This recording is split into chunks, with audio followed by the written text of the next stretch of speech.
G'day everybody and welcome to part 2 of your lecture on designing video games.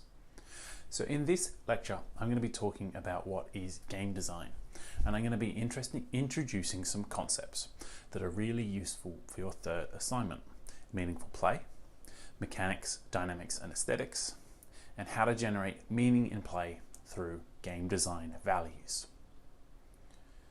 So first off, what is games design? Game design is about creating player experiences. Normally this is fun, but that's not always the case. As we saw in some of the serious games that we played, like This War of Mine or Papers, Please, it's difficult to put those in a bracket of fun, but they were about creating those player experiences that the user had. What we want to do in a game is challenge the player in a way that is pleasurable. Now, typically, yep, this is fun, but it doesn't always have to be. Chris Crawford distinguishes the two gods of narrative. The storyteller is fly, bird fly, blow, wind blow, whereas the designer of the laws of nature says that birds can fly, wind can blow, and that there's gravity.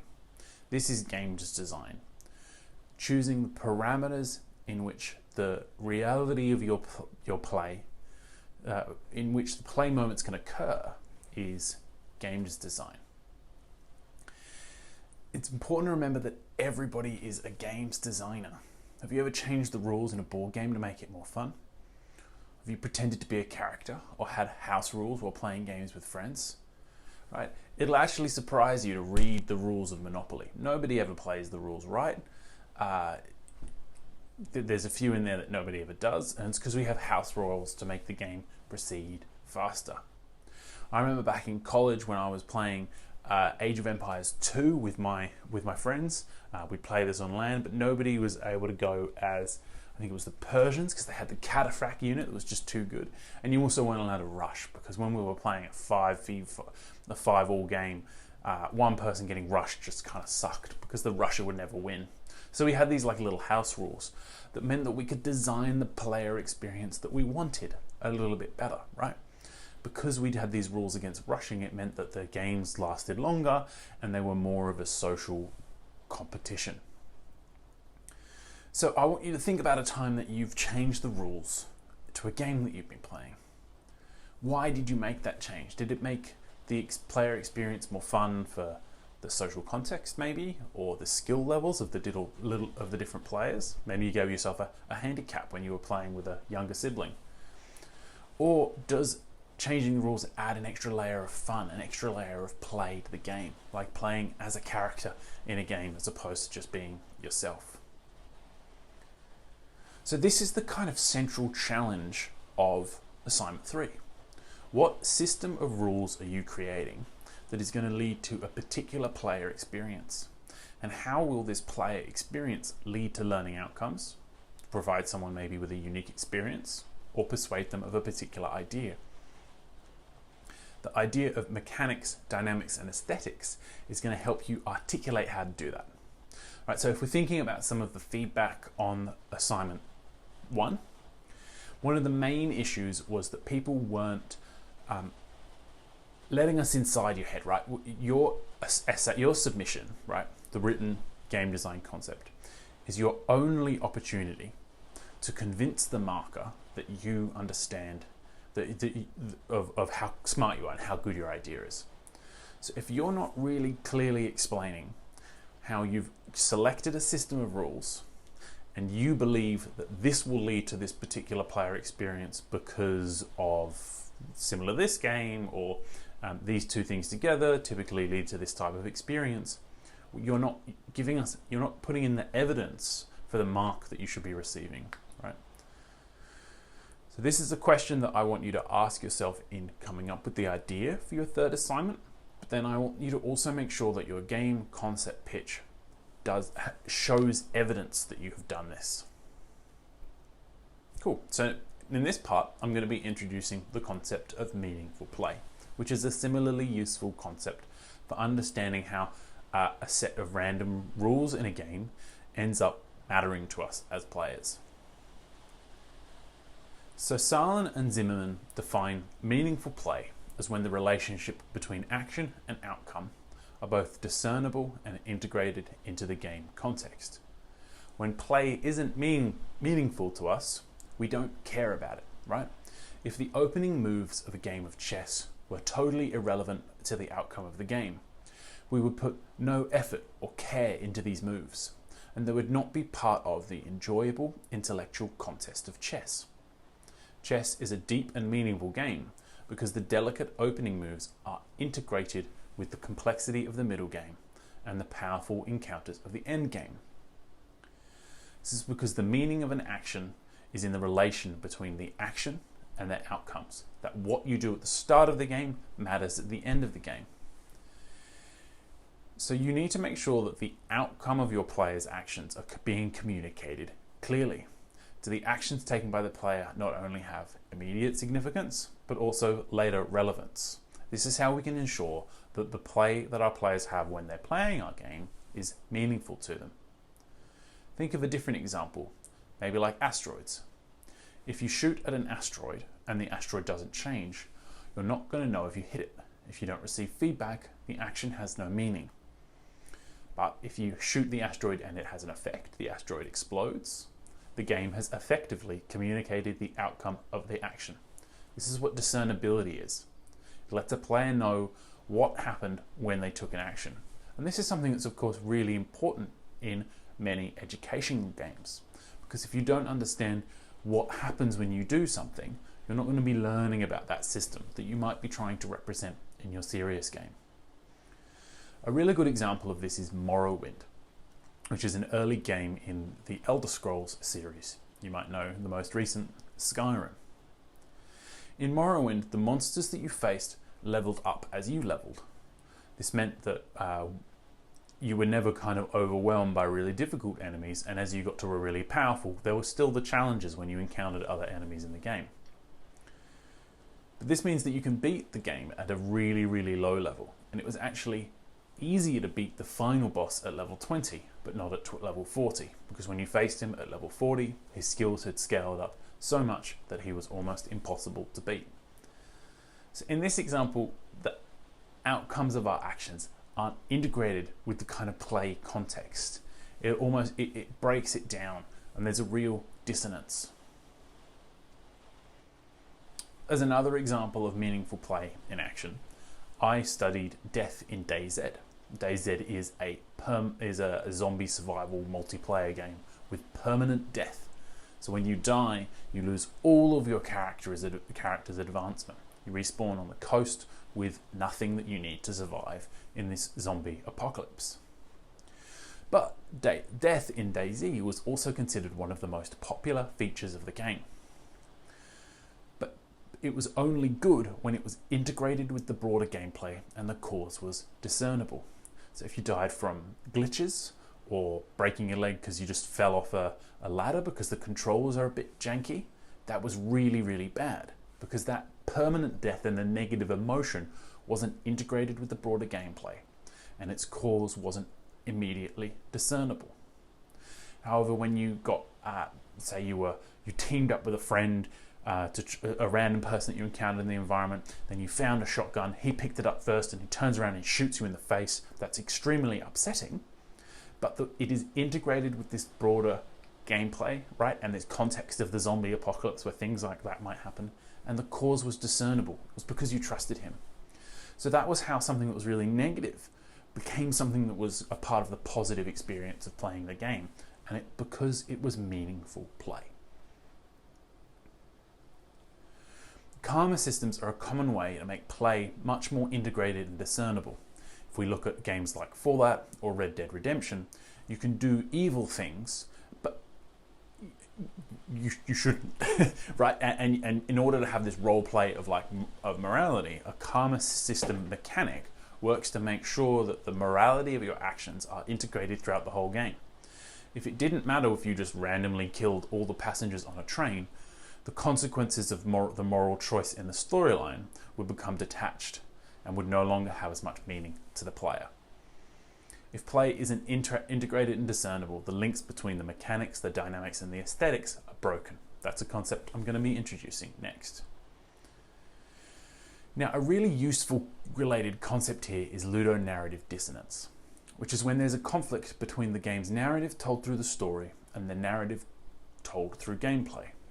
It's a term that was coined by Clint Hocking with regards to Bioshock, which promotes self-interest through gameplay, but promotes selflessness through narrative. And he argued this reduced meaning. To quote Clint, "The leveraging of the game's narrative structure is against its ludic structure, all but destroying the player's ability to feel connected to either, forcing the player to either abandon the game in protest, or simply accept that the game cannot be enjoyed as both a game and a story, and to then finish it for the mere sake of finishing it." So the point here with this concept of ludonarrative dissonance is that if your kind of storyline, some of your games might have storylines, others might not, don't match up to the kind of what you're doing in the game, the players can become frustrated and disconnected from both. Right? This often happens in role-play games where there's an evil boss who's going to kill everything. Only you can save the entire universe. But first, please go deliver this piece of mail to my aunt as like an early low-level quest, right? There's a mismatch which can often be really frustrating. In related work, I've actually studied player identity dissonance in the context of natural user interfaces. So I'll give you two examples of where voice, which is a natural user interface, was used in a game. In Splinter Cell, which is a game where you sneak around enemy bases and you quietly, either you can get through it without killing anyone, or you might have to assassinate the odd person here and there without drawing attention to yourself. You could say, "Hey you," and the Xbox Kinect would pick up that noise, and then the words "Hey you" would come out of your avatar's mouth, and the security guard would go, "What was that?" and then would wander off to his untimely demise. Alternatively, in the Lara Croft game, Tomb Raider 2013, if you wanted to change weapons in the middle of a fight, you could yell, "Shotgun."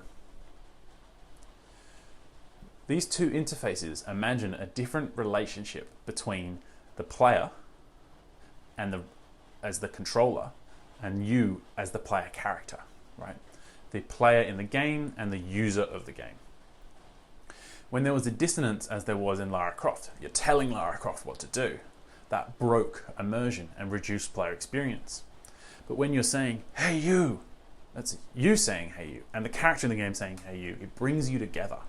Can you think of any ways in your serious game where the controller or the interface or other mechanics could help bring the avatar and the user together, therefore meaning that the user is going to care a lot more about what happens to the character in your serious game? Cool. That brings us to the next section of this lecture on mechanics, dynamics, and aesthetics.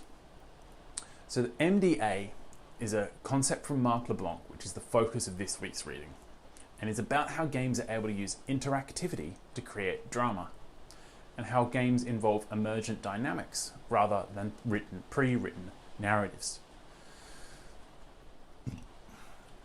It can be compelling to want to just write a linear story and put that in a gameplay context. And we definitely saw that work really well. I'm thinking here of an example like Coming Out Simulator, where the interactivity of a linear but divergent narrative really engaged you with what that experience might have been like for that person. But thinking about how games can create the context for narratives to emerge is the kind of advanced thinking that is going to distinguish a distinction and high distinction. So what LeBlanc argues is that drama is built into games through things such as characters, plots, twists, and narratives, right? Similar to literature or film.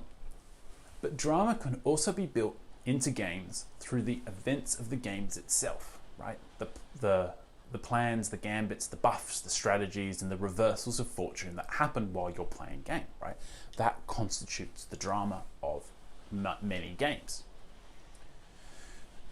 Drama is this desirable quality in games because it's part of the gameplay content. But the challenge for a games designer is knowing how it will play out, because you can't set out a sequence of drama that is going to be really satisfying the way that you can with a book or a film, right? So what LeBlanc is arguing is that one of the key challenges for games design, and not all games, but a lot, is about creating the circumstances where the right kind of drama is going to emerge in the right order.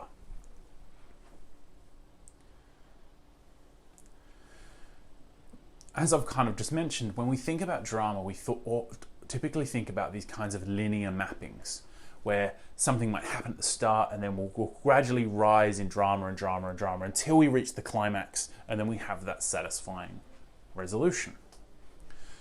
This is not easy to do when we're talking about the dramatic tension that arises from complex interactions between game systems.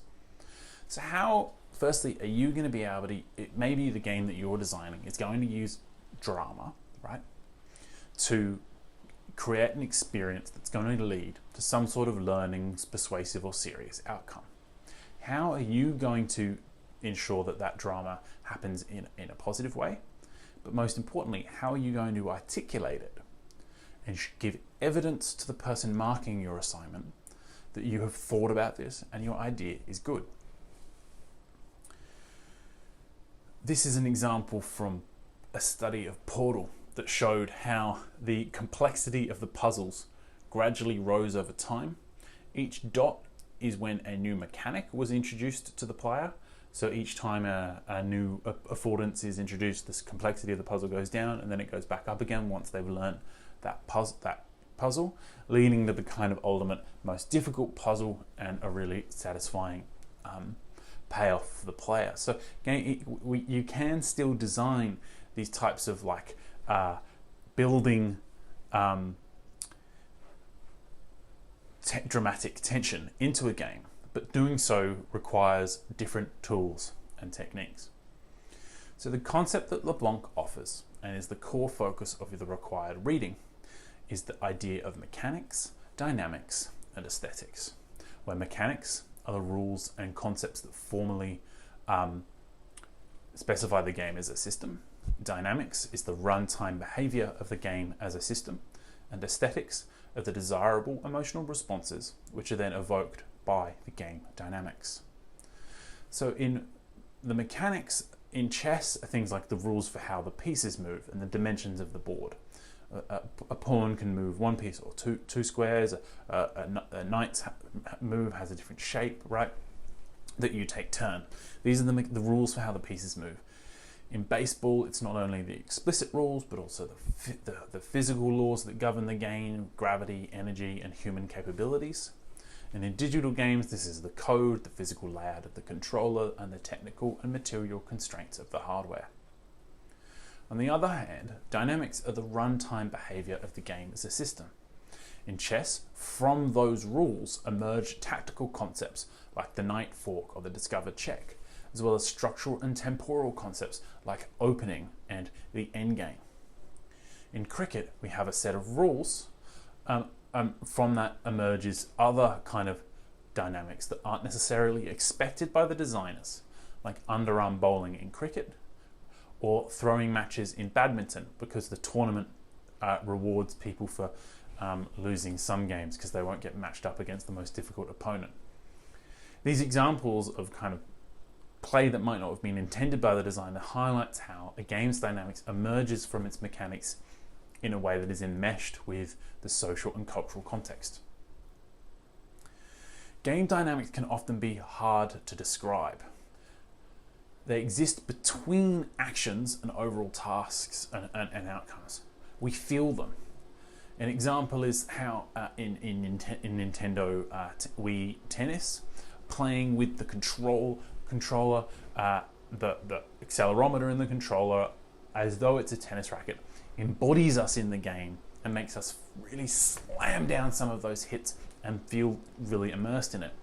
Another example I really like is how Spider-Man allows you to feel really, the Spider-Man game on PlayStation allows you to really feel like Spider-Man, a superhero, because the game really helps you along.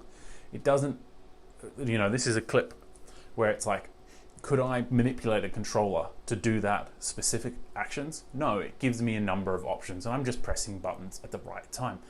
But because it becomes this seamless experience, I feel this really like Spider-Man. So it's going to be really challenging for you in your serious games assignment to explain specifically how it is that you might design a game that would feel this. But what you can do is you can say this is the dynamic that you're aiming for, and you believe that this dynamic will lead to these learning outcomes. Because then you're providing evidence, even if we don't get to see the leap ourselves, we understand what it is that you're attempting to do, and you can at least get partial credit for it, even if we disagree. So dynamics are the in-between, the way in which mechanics are mobilized to produce aesthetics. Every game has a different set of dynamic systems, and most have multiple types in operation at any one time. And the experiences that we have when we're playing a game emerge from these dynamic systems. So crafting the experience is therefore about how we craft particular high-level aesthetic responses to play. So how do we get from just cards, chips, and rule sets to aesthetics like intrigue, challenge, and drama, right? What is missing between these rules and fun is the activity of play, which is what's understood by LeBlanc as mechanics, dynamics, and aesthetics. Missed the last slide there. So LeBlanc identifies 8 core types of aesthetics from Hoenecke, LeBlanc, and Zubek in a different paper. There's sensation, games as sense pleasure, like player experiences being something entirely unfamiliar that we're getting to experience. Murdering people in DayZ is one of those. You feel so guilty about it. It's great. There's fantasy, right? This game is make-believe. You're in an imaginary world, right? That ability to role play as being in that zombie apocalypse. There's narrative, the game is drama, the story that drives the player to keep coming back. That might be a linear narrative that someone else has written and you're exploring, or it could be the narrative that emerges through gameplay. But there's also challenge, right? The game is an obstacle course. There's an urge to master something. It boosts a game's replayability. If we're thinking about social games, there's fellowship with other people and wanting to be part of a community of players. Discovery and discovering things that within the fictional game world, but also you can discover mechanics and abilities and skills. Many games offer the opportunity for creative expression, creating a character that resembles your own avatar. And others, and the last that LeBlanc identifies, which is quite different, is submission. Games as a pastime, right? Thinking about the connection to the game as a whole despite constraints. So I'll give you some examples. So I was playing Red Dead Redemption 2 when I was putting together this lecture last year. And we can see in Red Dead Redemption the sensation of games as a sense pleasure in this mechanic of Deadeye. So in Red Dead Redemption 2, you were able to press a button to slow down time, which gives you the ability to kind of target really kind of minute areas, right? You can actually shoot someone's gun out of their hand using this if you want to disarm them without killing them. So among these kind of sensations of something unfamiliar, right, and fantasy in this cowboy imaginary world, this dynamic of the mechanic of Deadeye leading to a dynamic of just running through the town and murdering everybody leads to this aesthetic experience of gunslinger, something completely unfamiliar to me and really situated meaningfully in the game world.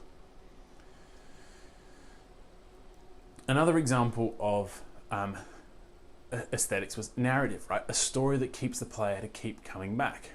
In Portal, a really successful way that they do this, as you start to uncover that something might be a bit wrong in the game from the narrative, is you find this hidden room. That's the mechanic, leading to this, which is brought together to this aesthetic of a larger mystery that you're then motivated to explore through this dynamic of exploration. So this is this moment in Portal where you find this room which should have been blocked off for your access but has somehow been kept, and you find this graffiti on the walls telling you that the cake is alive, first uncovering that something weird is amiss here. To keep going with more examples, in Wii Bowling, right, we've got the aesthetic of challenge. The game is an obstacle course, and the urge to master something. It really boosts replayability. There's no difference between any individual game of Wii Bowling, but the natural user interface mechanic means it's very difficult to get a perfect score. It's hard to master, leading to this aesthetic experience of challenge, which is what the game designers are able to develop from a very simple game. Is he going to get a strike?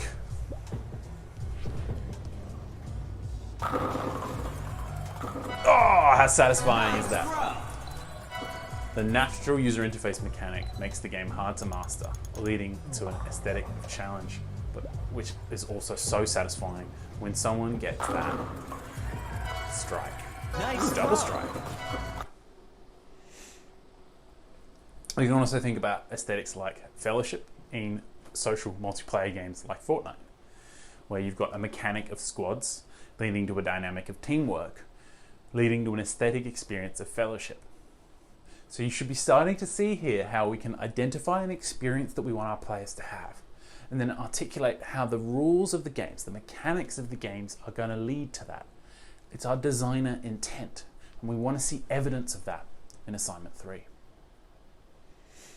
Next up, another example from Red Dead Redemption 2. When you start off, the map has this fog of war over it.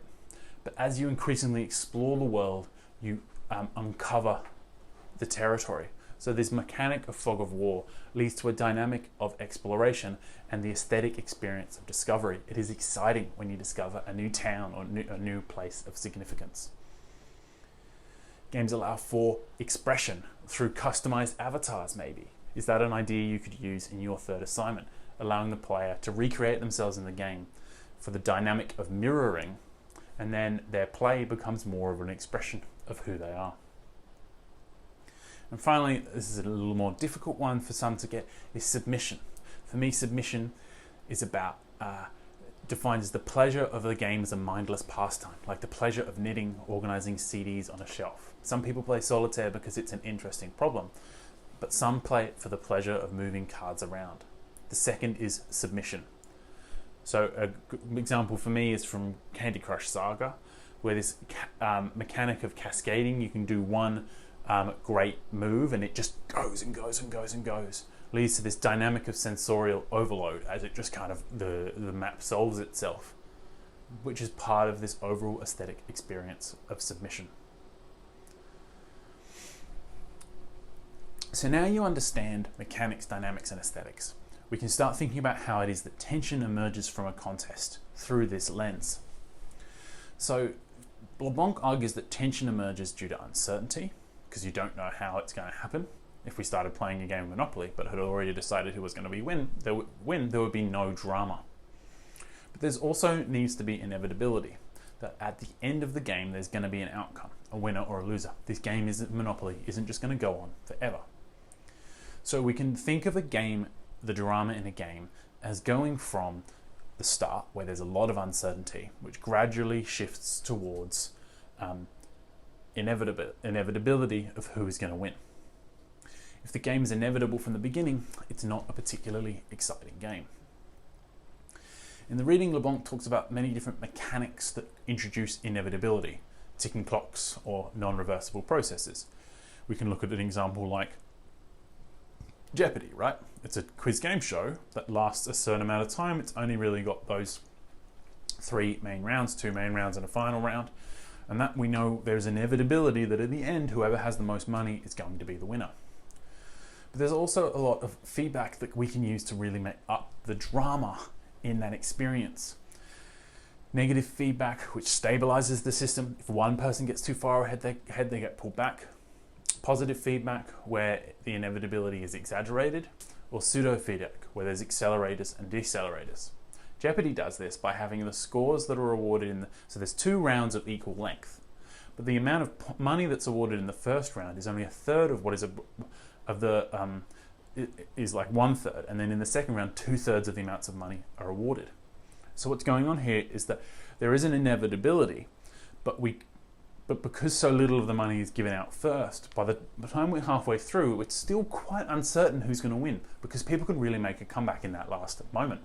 And then the final round allows people to gamble all of the money that they've won on a type of double or nothing prize, meaning there's still always that little bit of uncertainty of who's going to win right up until the final moment. Game shows are a really great example of this, because they're designing the conditions for something that is dramatic to watch. Survivor is a show that I'm deeply obsessed with, and Survivor challenges do this in a really, really good way. Pseudo feedback is, I think, one of the most interesting ones, because it shows how there are things that can affect the drama of play that don't actually affect the results of the game. There are many examples from Survivor challenges where the first two segments of the challenge really don't matter, because both teams are always going to be able to do that in roughly the same amount of time. But the discrepancy between a good and a bad puzzle solver at the very end is always what decides it. And that means that the game always has two people head to head in the puzzle in those final moments, even though it feels like the shifting in who's winning throughout the whole challenge. One of the things that LeBlanc identifies about how this kind of dramatic tension is built is the ways that there's different types of information that's known. So chess, for instance, has perfect information, which is known to all players, but the result of this mechanic of information disclosure is that the game is analytically competitive. It is an intellectual challenge. But this drama is introduced via the uncertainty who's going to perform best. But most commonly, games have imperfect information, where there's elements that you just don't know, chance or withheld information between players. It contributes to drama through uncertainty. So to kind of just stick on that, examples from things like Survivor are you just don't know how good someone is at a puzzle.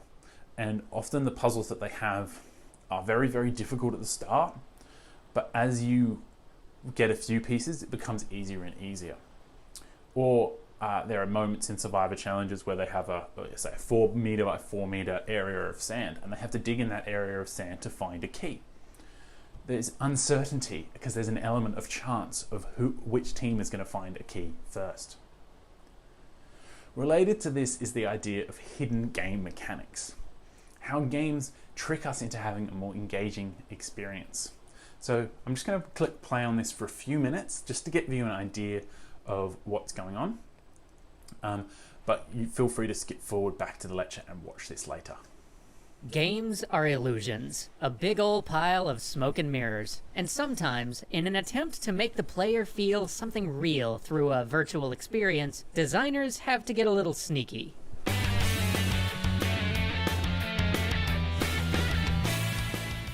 In order to discuss the way that game designers sometimes hide mechanics from their players to improve the play experience, we have invited game designer and cool person Jennifer Schaerle to help us write this. Here we go. When we think about design in other disciplines, we can usually tell the parameters they're working within, and those parameters are defined by who they're designing for and what product or service they need to create. Furniture designers design for the human body and human needs. Their work has a very specific purpose and is mostly informed by how human bodies function. To make a chair, for example, the designer has to consider the human physique. How high up and wide should the seat be? How should the chair's back be shaped for maximum comfort?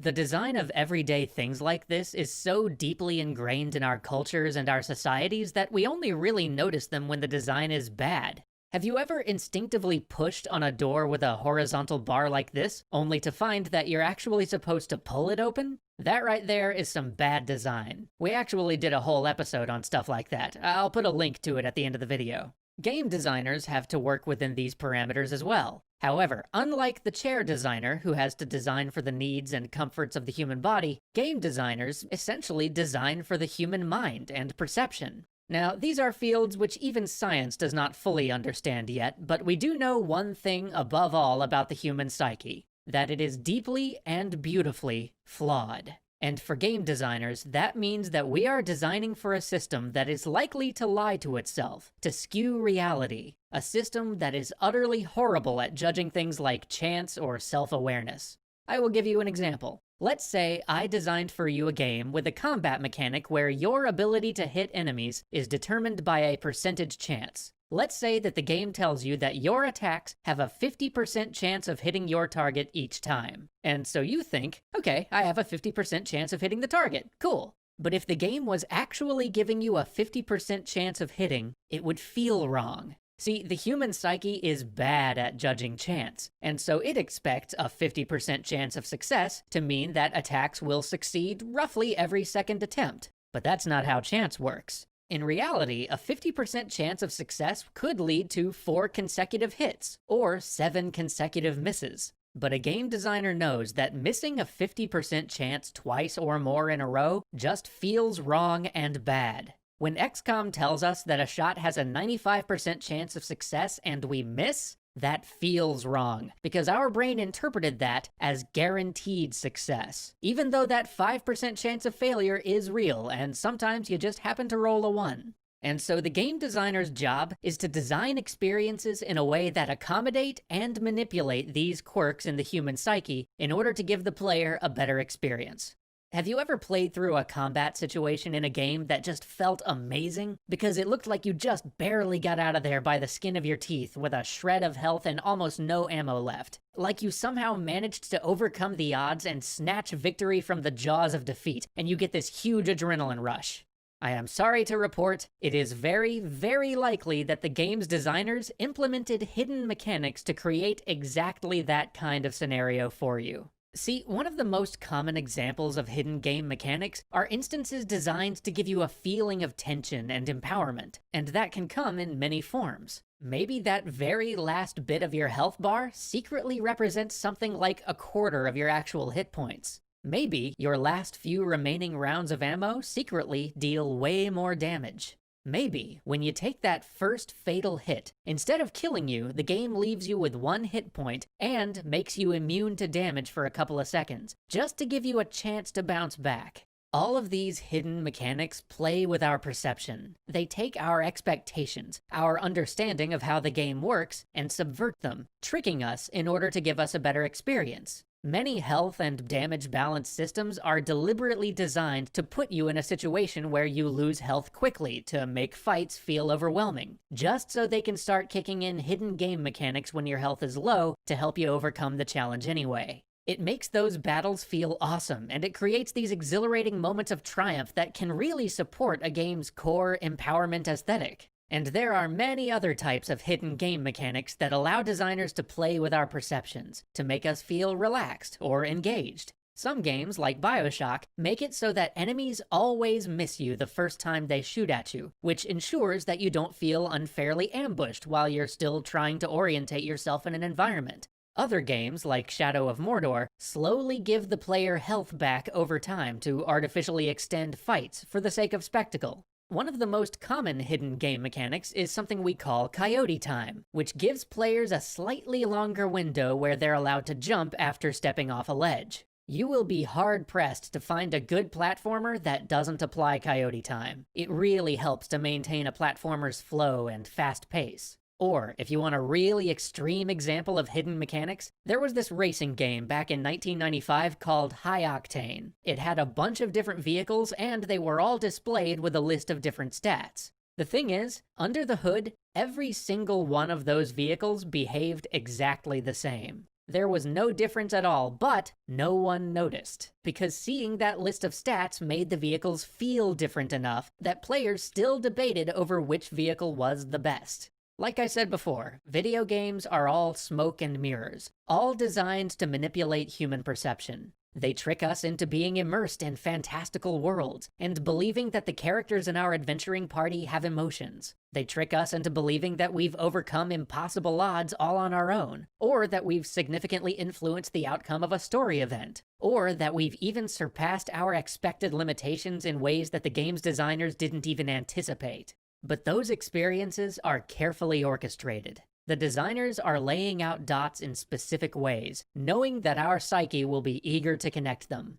Our brains are hardwired to seek enjoyment, stimulation, and praise. It releases all of those feel-good chemicals and leaves us in a state of joy that all players of all backgrounds and ages know in one shape or form. In the end, a game designer's priority is to engage and entertain, to sometimes lead players down paths that they didn't even know they wanted. Human perception is flawed, and whether we players realize it or not, we want to be fooled. Designers hide implicit rules under the explicit ones because game design has always been the art of illusion. And at the end of the day, everybody likes a good magic trick.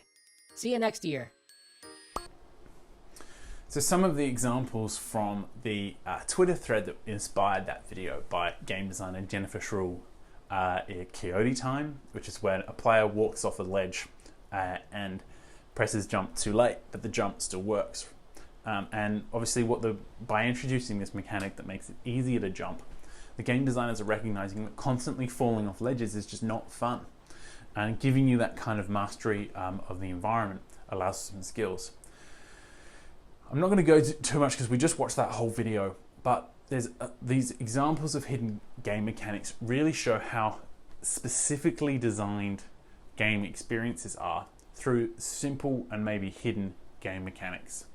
My favorite example is from Fable 2, where if the dog got stuck navigating and got far enough from the player, it just disappears and respawns off camera running towards you.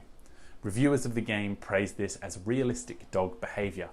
More of a bug workaround than a design feature, but it kind of gave you that experience of having the dog companion. Now, I mentioned rubber banding before, which Mario Kart does this in like really expert ways. The speed you have is adjusted based on your location, and if you're at the back of the pack, you get really powerful items which allow you to race up. And the reason behind this rubber banding mechanic is to lead players to race in packs, which leads to much more interesting conflict situations, which is what the game is about. If you're always just way out in front of everybody else, never interacting with other players, you're missing out on a lot of the kind of combative, conflictive experience that Mario Kart is meant to have. And equally, tailing really, really far behind is not fun.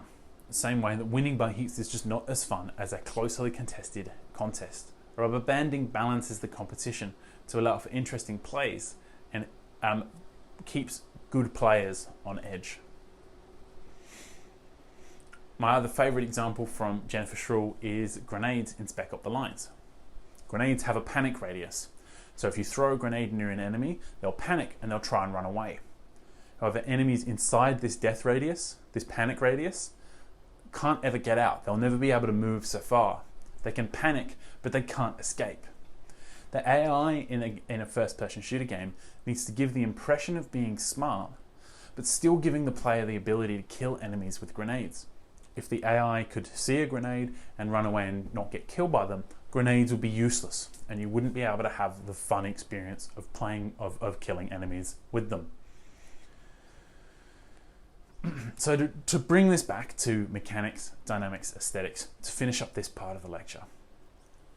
This kind of thinking is situated within systems theory and about how a system can be more than the sum of its parts, and how changing just one part of that system can affect the whole system. It's the broader study of complexity and the ultimate challenge of game design. So I really want you to be thinking for assignment 3 about the specific aesthetic experiences that you want people to experience. Can you articulate that in your game design concept? Right? We want to hear that. And then what mechanics or dynamics are you going to employ to ensure these aesthetics, right? In serious games, aesthetics that are typical are reflective or critical engagement, empathetic or emotional engagement, or memory and learning, right? Coming Out Simulator, to bring back to that example, creates a conversation between the designer and the audience. How does this mechanic impact experience? What aesthetic experiences does it lead to? Are you more likely to be reflective and empathetic when you engage with the design, when you engage in this conversation?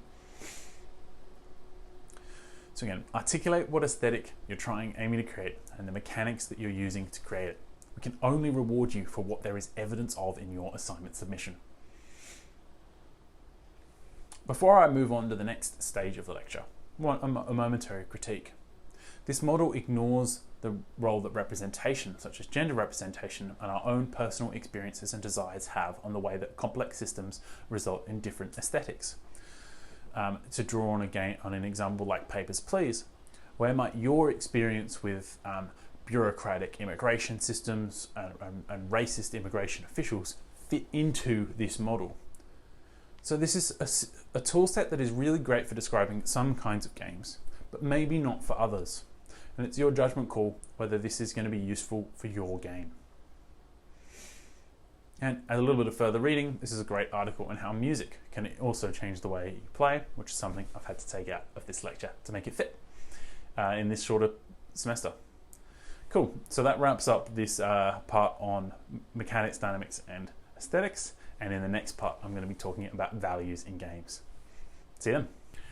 All right, after a bit of a short break there, we're right back in it with values in games. So this is another tool set for thinking about how the mechanics and rules and elements that make up your game as a system can express particular kind of values that can be really integral to making your game a learning experience. So firstly, how is this topic of values in games different to procedural rhetoric, which we tackled earlier in the semester? Because it is similar. It provides you with more ways of thinking about how games can be persuasive and how it is that we can do things with games. It's another tool set for explaining how your game concept is persuasive and thinking about how values are conveyed through other elements in a game and not just the procedure, the runtime of the system. So 2 thought experiments before we get into it that I'm going to come back to later. There's a World of Warcraft player called Everbloom who's reached the maximum level in the game without killing a single enemy and only having completed 1 quest, which was by accident because they opened a piece of mail. We know that this is the wrong way to play World of Warcraft, playing it peacefully. How do we know that? Grand Theft Auto is a game that receives a lot of media attention because of the way that it supposedly encourages violence.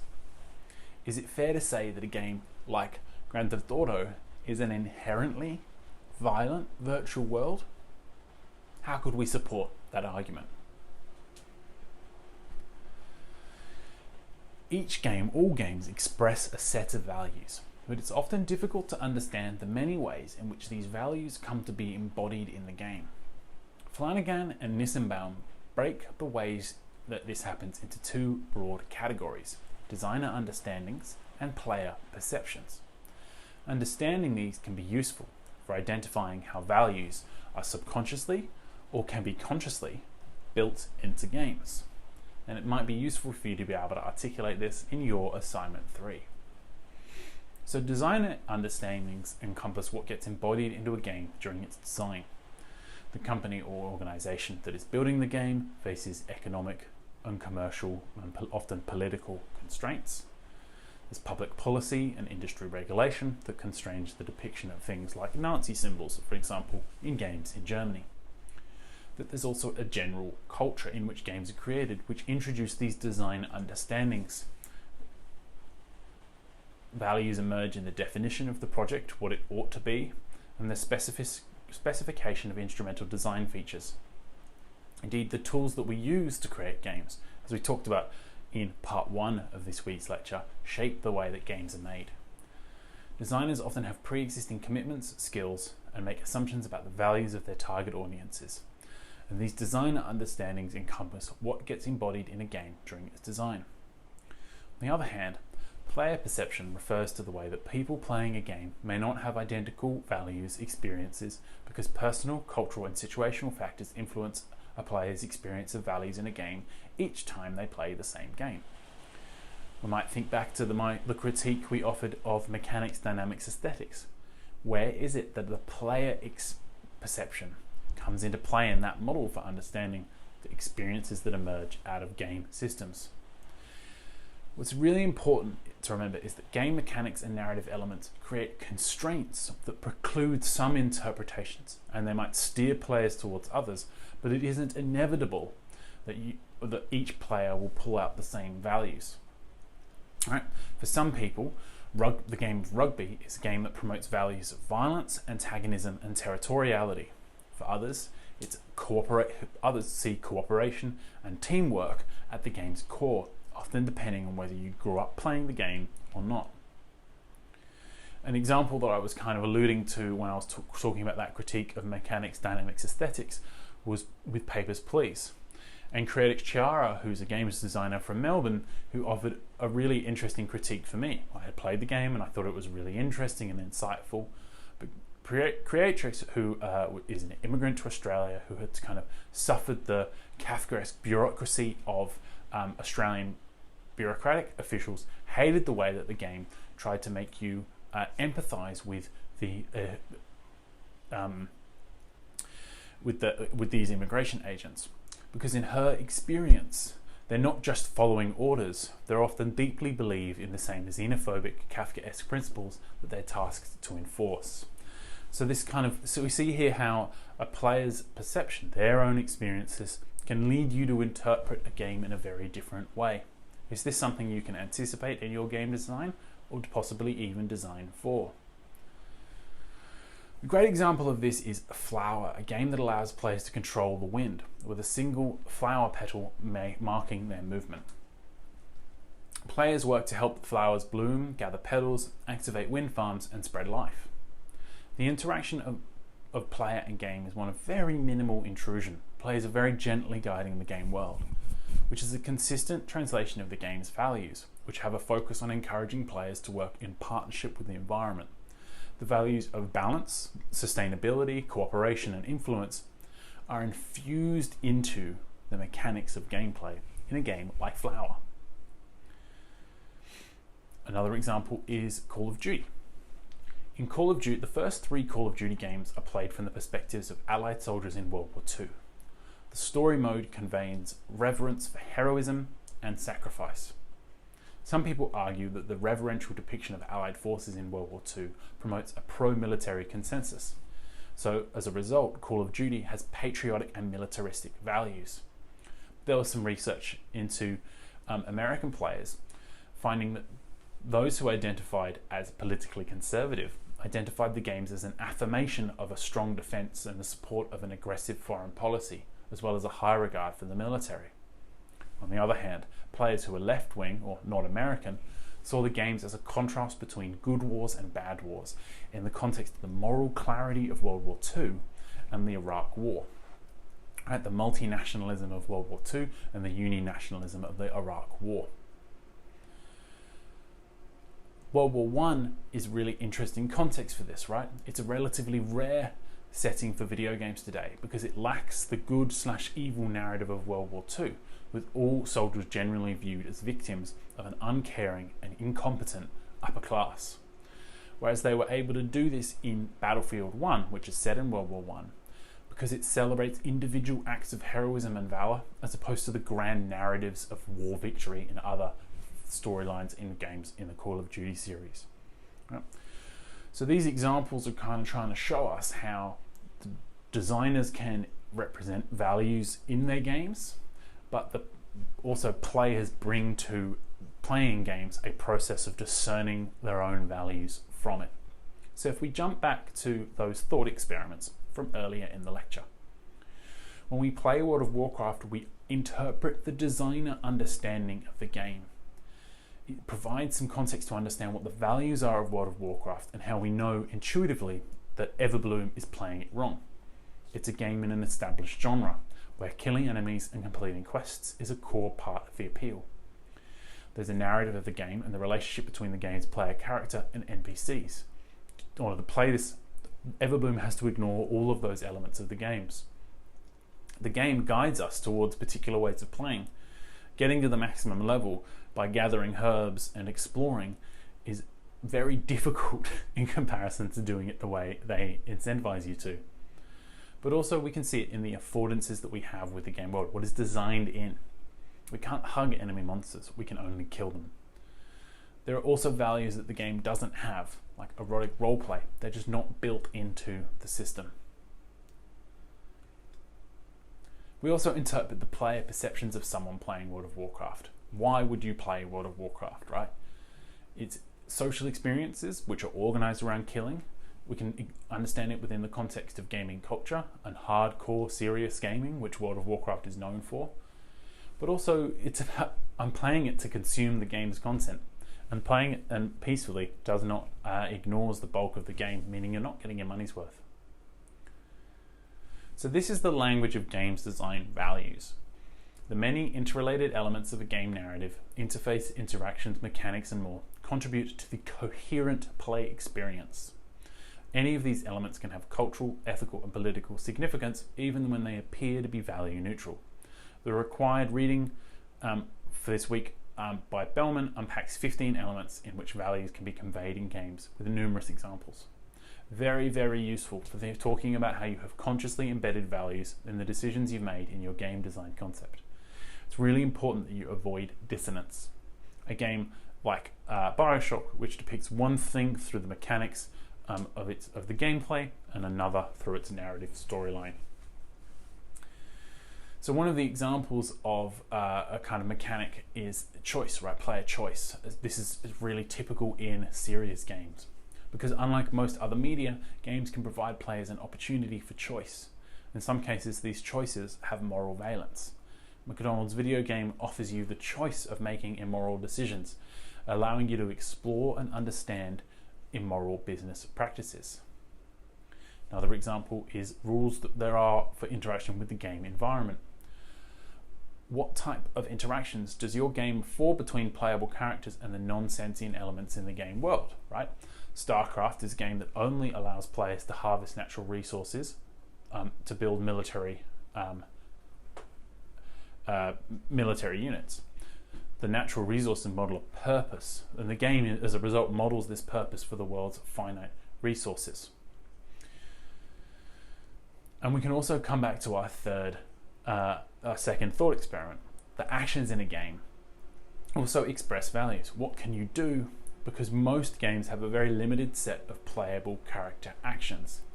Game mechanics and narrative elements create constraints that preclude players towards these interpretations and steer players towards others. The fact that the only interaction you can have with a stranger that you encounter in Grand Theft Auto is to punch them or kill them. There's no ability to hug or engage in a conversation.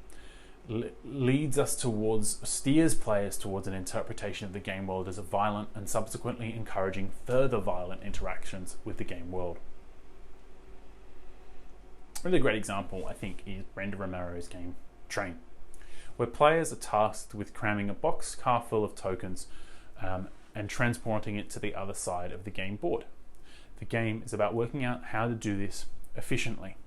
How can you do this with the least number of stops, the fewest train carriage rides, to get the passengers from one side to the other? Players discover near the end of the game that the destinations are concentration camps, and the tokens represent Jews. The last page of rules is even scrolled onto a vintage Nazi typewriter. The player is complicit. Brenda Romero argues that games allow us to get inside of topics. They can make us complicit. But can game designers actually capture the difficult emotions the way that music and film and photography do? Not in a cutscene, but they can in the mechanics. So game mechanics like revealing information can be used to make players reflect on their actions and exploit the ways that we typically play games, as they do in Brenda Romero's Train. The fact that most players just uncritically engage with the task at hand without thinking about the wider context is an attempt to mirror and question these ideas of complicity that emerged following World War II.